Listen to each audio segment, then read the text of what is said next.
दरम्यान राज्यातील सर्व खासगी शाळांमध्ये सीसीटीव्ही बसवण्याचे निर्देश देण्यात आले। शालेय शिक्षण मंत्री दीपक केसरकर यांनी खासगी शाळांना हे निर्देश दिले। सर्व शाळांमध्ये विशाखा समिती स्थापन करण्याची देखील घोषणा त्यांच्याकडून करण्यात आली आहे। पीडित चिमुकलीच्या शाळेत सीसीटीव्ही नसल्याने निदर्शनास आले आणि त्यामुळे आता दीपक केसरकर यांनी हे निर्देश दिलेले आहेत।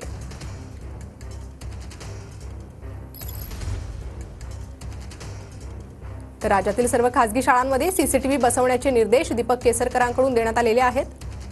त्याच वर्गांची ही तोडफोड करण्यात आली। हा जर वर्ग बघितला आपण, ह्या वर्गामध्ये देखील मोठी तोडफोड ह्या ठिकाणी करण्यात आली होती। खुर्च्या असतील किंवा लाकडी टेबल असतील ते देखील ह्या ठिकाणी तोडण्यात आले होते। अजून बाजूच्या परिसरामध्ये बघितलं तर खिडक्यांच्या अक्षरशः दुरावस्था केले, काचाच काचा आपल्याला या ठिकाणी पाहायला मिळत आहे।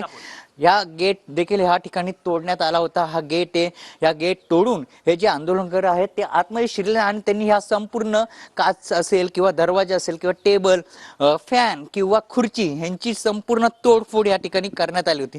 कारण की पोलिसांकडून कुठल्याही प्रकारचं आरोपींना शिक्षा देण्यात येत नाही। त्याच अनुषंगाने हे आंदोलन त्यावेळी भडकले आणि एकच मागणी धरून आहे की त्या आरोपीला फाशीची शिक्षा झाली पाहिजे। कारण की ह्या शाळेत जो आदर्श शिंदे म्हणून अक्षय शिंदे म्हणून जो आरोपी आहे, मुख्य आरोपी आहे, त्याला फाशी शिक्षा द्यावी अशी मागणी ह्या पालक वर्गाने केल्या आहेत। आमची मुलं शिक्षण घेण्यासाठी शाळेत जातात, मग आमचं मुलींचं संरक्षण कसं होणार ते देखील मोठं प्रश्न ह्या पालकांनी विचारला होता। त्यानंतर जर मुख्यमंत्र्यांना देखील सवाल उपस्थित केला की लाडकी बहीण योजना आम्हाला नको, तर लाडकी बहिणीला सुरक्षितचं आम्हाला